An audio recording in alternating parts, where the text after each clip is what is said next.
हे अर्जुन, हम और तुम ये शरीर नहीं हैं। हम तो इन शरीर के अंदर रहने वाली आत्माएं हैं। ये शरीर तो केवल हमारे रथ हैं। हम उसके स्वामी हैं। रथ के टूटने से स्वामी नहीं टूट जाता। उसी प्रकार शरीर के सुख और दुख आत्मा को सुखी या दुखी नहीं करते।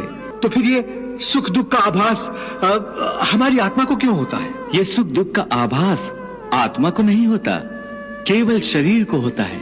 तो फिर आत्मा को क्या होता है? आत्मा को कुछ नहीं होता, क्योंकि ये होना न होना, सुख दुख, सर्दी गर्मी, ये सब प्रकृति के नियम हैं।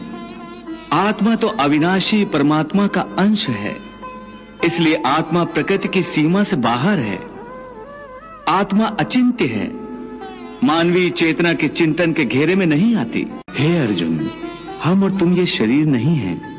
हम तो इन शरीर